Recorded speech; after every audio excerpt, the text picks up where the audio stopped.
May tao, may tao. May tao, may tao. Patan niyo, patan niyo.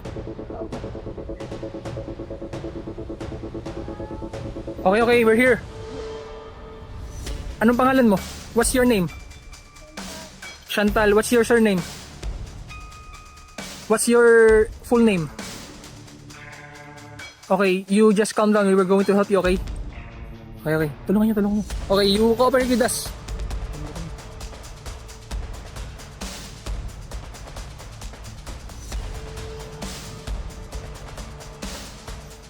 Careful, careful.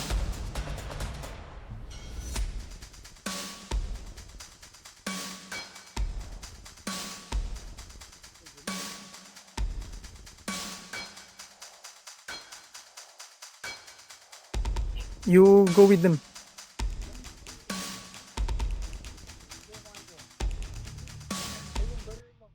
Uy, mag-ready ka ng pagkain dyan.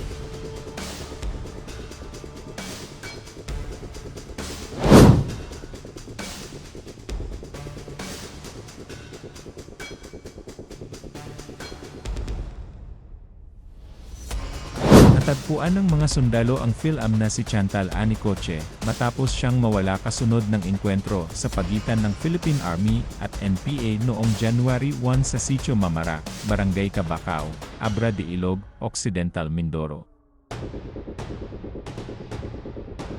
Ayon sa 203rd Infantry Brigade sa pamumuno ni Brigadier General Melencio Ragudo, natagpuan si Chantal bandang alas 2 ng hapon noong January 8 na nagtatago sa isang hukay. Humigit kumulang 500 metro ang layo mula sa pinangyarihan ng enkwentro. Agad siyang ibinaba mula sa kabundukan at sinuri ng mga health worker ng munisipyo, at sinabing nasa maayos na kalagayan na siya at nasa kustodiya na ng militar. Si Chantal ay isang Filipino-American community organizer at psychology graduate mula sa University of Maryland, Baltimore County, na pumunta sa Mindoro upang alamin ang kalagayan ng mga mangyan-iraya at tumulong sa mga komunidad sa kabundukan.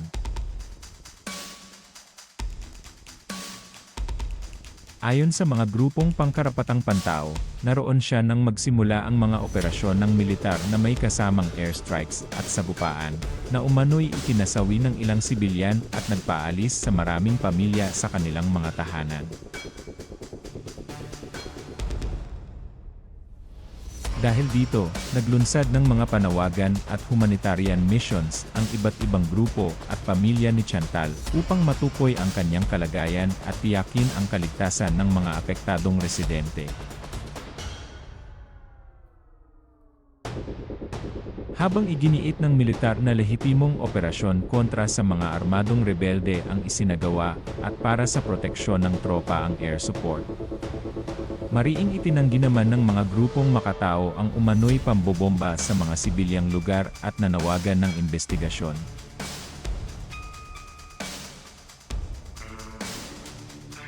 Sa kabila ng magkasalungat na pahayag, ikinagalak ng marami ang balitang ligtas na si Chantal matapos ang ilang araw ng pangamba. Habang patuloy pa ring nananawagan ang mga taga-suporta na bigyang daan ang tulong makatao at linawin ang mga ulat ng nasawing sibilyan at paglikas ng mga komunidad sa Mindoro.